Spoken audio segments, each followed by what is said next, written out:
Khamenei's final journey begins in Iraq, a key U.S. partner, as his funeral procession moves through the holy city of Najaf. Iraq falls silent as Ali Khamenei's coffin arrives in Najaf, where thousands gather for his final farewell. Thousands fill the streets of Najaf as Khamenei's coffin draws massive crowds during the funeral procession in Iraq. The funeral procession for Iran's late supreme leader Ali Khamenei began in the holy city of Najaf on July 8. The procession took place in Iraq, a close U.S. partner that also hosts American military forces. Large crowds waved flags and carried portraits of Ali Khamenei as his coffin moved through the streets of Najaf. The coffin was carried on a truck surrounded by thousands of mourners in the Shiite holy city throughout the procession.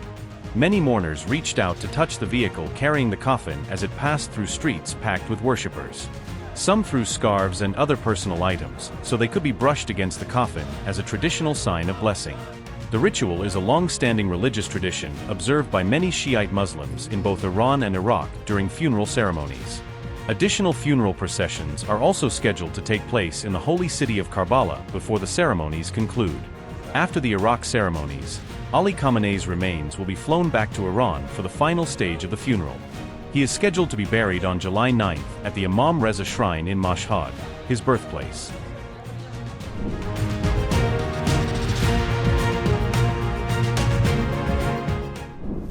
Fresh panic grips Trump's Arab allies as Iran responds to U.S. strikes with a new wave of military escalation. Air raid sirens sound across Bahrain as air defenses activate in Kuwait amid fresh regional security alerts. At least 4 explosions are reported as heightened security measures are enforced across Bahrain. Bahrain urges residents to remain calm and immediately move to the nearest designated safe shelter. Bahrain Ministry of Interior said, and I quote, "The siren has been sounded. Citizens and residents are urged to remain calm and head to the nearest safe place." Unquote.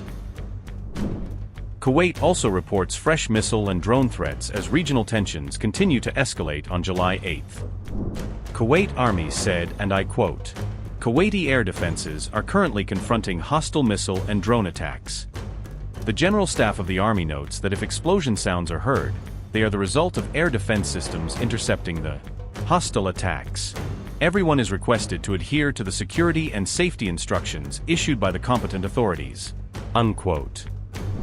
Iran accuses the United States of violating the Memorandum of Understanding on multiple fronts through military action. Galibaf says Washington breached the agreement by carrying out fresh strikes and imposing additional sanctions. Mohammad Bagher Galibaf said, and I quote, "Major MOU violations by the U.S. Violating Iranian adjustments in the Strait, persistent threats of further strikes, reinstating oil sanctions, attacks on southern Iran, continued Zionist aggression on Iran. The era of bullying and extortion is over. It leads nowhere. We don't fold." Unquote.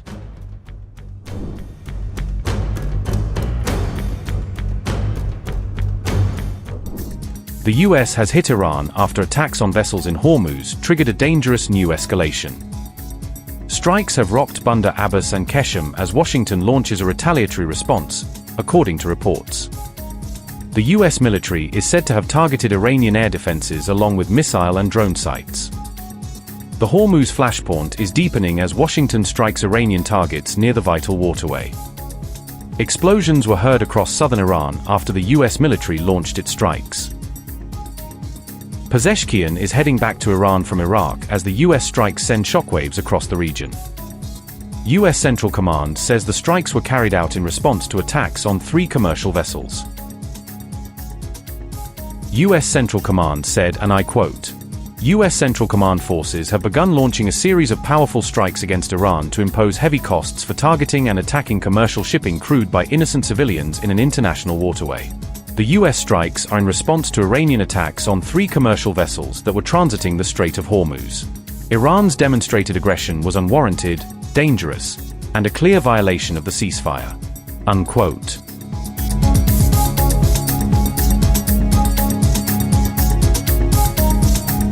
A tanker was struck by an unidentified projectile while transiting the Strait of Hormuz, according to UKMTO, raising immediate alarm in the narrow and strategically vital waterway. UKMTO said on July 7 that the vessel suffered structural damage in the incident, but there were no casualties reported. No pollution or environmental impact has been reported following the incident, suggesting that the tanker's cargo and fuel tanks remained intact and that there has been no oil spill into the surrounding sea. UKMTO has launched an investigation to determine the cause of the strike, focusing on what kind of projectile was involved, where it may have originated, and whether it forms part of a broader pattern of hostile activity.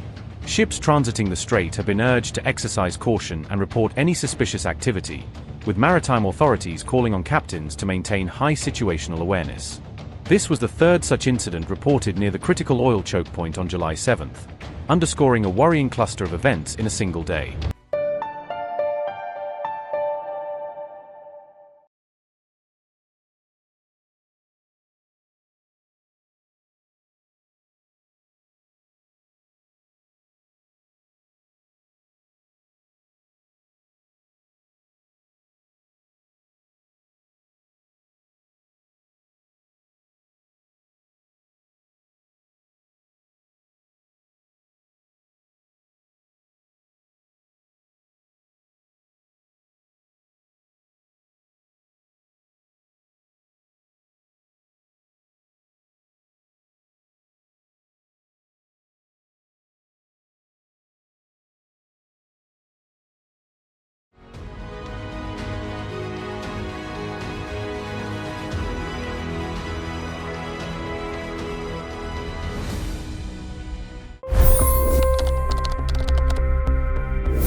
$25 crore गरीब गरीबी को परास्त करके बाहर निकले।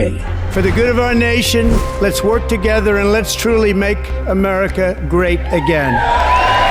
The fastest news breaks. Requested PM saying that look, you will have to speak to Putin and to Zelensky. The biggest newsmakers. The relationship with India is probably the most important bilateral relationship the U.S. will have for the rest of this century. The capital delivered quite an election result today. Expert analysis. The million-dollar question today is how to stop this dance of death. Ground reports. I'm standing at the crossroad of the Kumbh Mela. Behind me are more than 100 entry ghats. Long-form interviews. Exclusionary politics is reflected in Manipur case as well. You don't bother because this is a small state. Deep dive into burning issues. It's often said DRC could be the richest country in the whole world. It's because of what sits underneath. Why exactly did the US topple the Sheikh Hasina government? HD videos. We don't just break news, we break it down.